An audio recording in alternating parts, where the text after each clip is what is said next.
Yo, what's up sa inyo mga master, no? So today's vlog, meron na naman tayong tanggap galing kay Master James. Yun. So ang trouble ng TV, papakita ko sa inyo.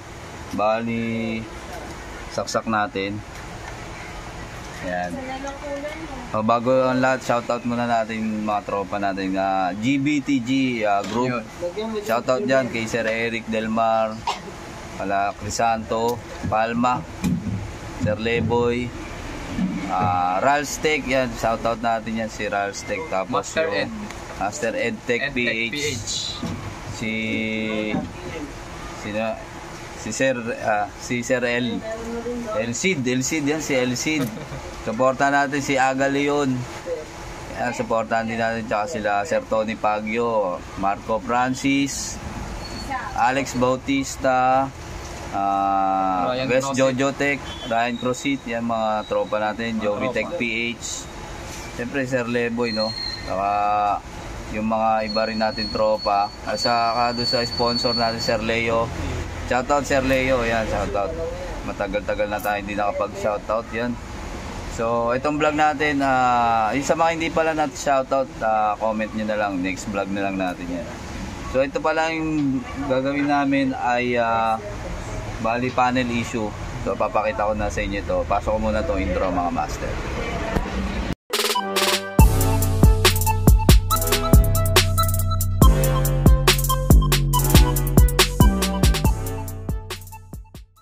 So bali ito na yung TV mga master.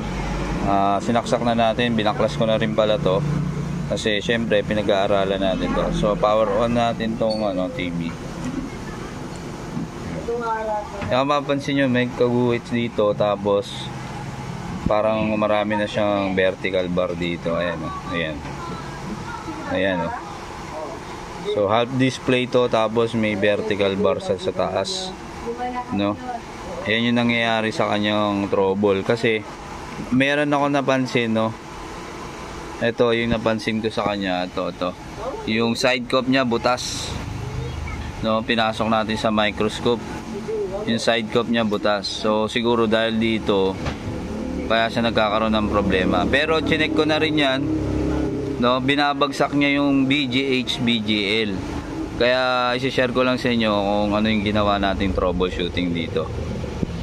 So ito yung brand ng TV natin, TechWoo LED TV model, no? Smart 32. Pero ang ginamit sa kanya master, Sharp.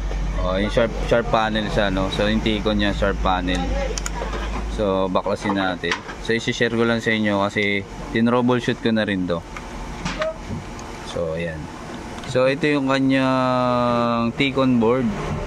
So ito yung kanyang supply ng ito, chinek ko na rin to. So ito yung supply ng BGH niya at BGL. Itong mapapansin niyo ito na sa dulo. Ayan yung kanyang BGL.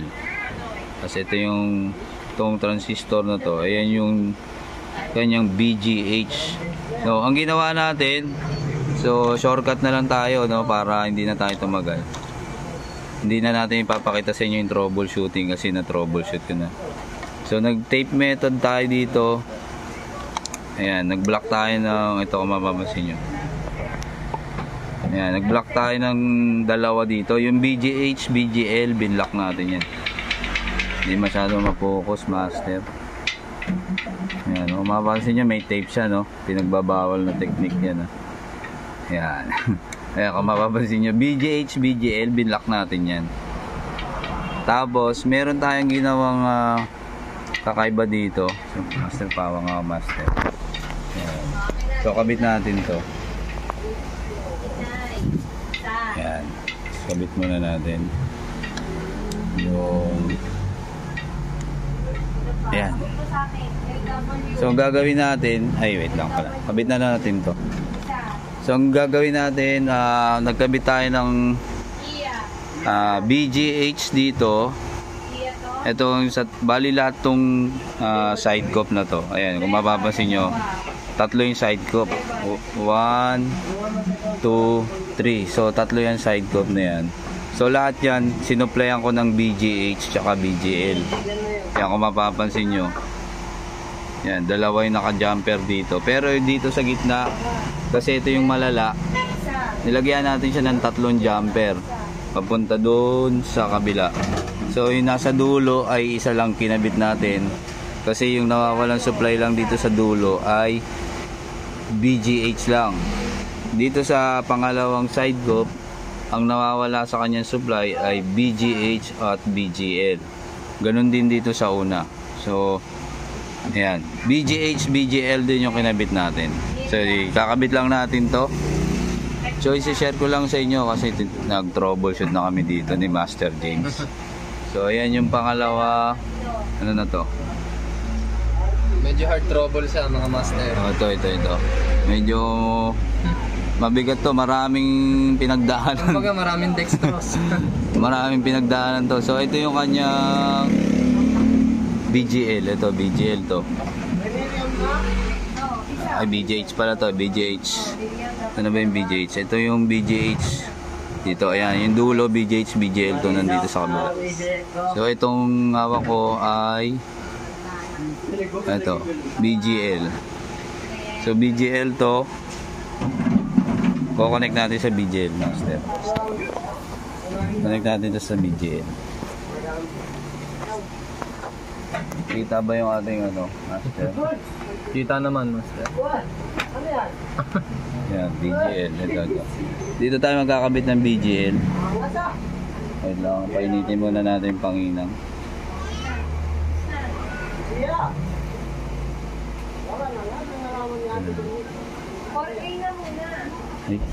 Ay, dumikit. Yan. So ito yung kanyang BGL at kabit na rin natin tong BGH. Tingnan natin. Yung BGH niya. Bali yung BGH niya mga master, dito tayo nagkabit sa ito, transistor na to. So hindi ko na pinakita sa inyo yung trouble kasi ay yung troubleshooting kasi nga shortcut na lang tayo, na trouble ko na kasi to. Tinrouble na namin ni master. Yun. At sana na mag-success tayo dito para paano meron kami boundary. Diba? Tama ba master? Tama master. Ayan. So ayan. So nainang na natin BGH, BGL sa T-con board. Then power on na natin. Power on. Oh, delay siya, delay. Yan. Ayun oh. Ayun mga master. Yun nga lang, may guhit siya no. Kasi nga yung mga CUF niya medyo bumibitaw na ito unti-unti. Pero mawawala ito mga master pagka nag-iinit siya. Pero hindi ito sa kabila. Dito negative na natin ito matanggal. Kasi ang nangyayari, kaya siya may ganito na ito. Ito mismong yan. Yung mismo na to, hindi na natin to matatanggal kasi gawa ng sunog na yung kanyang CUF, yung side cup. Ayan. So may epekto na yan sa screen. So yun lang. So sinare ko lang sa inyo, sinare lang namin yung pag troubleshoot nung ganun trouble. Sana nakatulong to mga master. Shoutout sa mga buong electronics technician dyan. Yun. Yan, hanggang dito na lang tayo mga master, no? So hindi man natin napulido yung pag-repair ng screen, kahit pa paano napalabas natin yung screen, no? Yun lang. Boundary na master. Yun. Kahit pa paano may pambili na ng bigas tsaka ulam. Yun, bigas ulam. So yun mga master, no? Hanggang dito na lang tayo mga master, no? Sana may natutunan kayong konti sa aming vlog. Yun lang. Ganito lang mga master. Peace out. Shoutout to buong tawag dito, electronics technician. Peace out.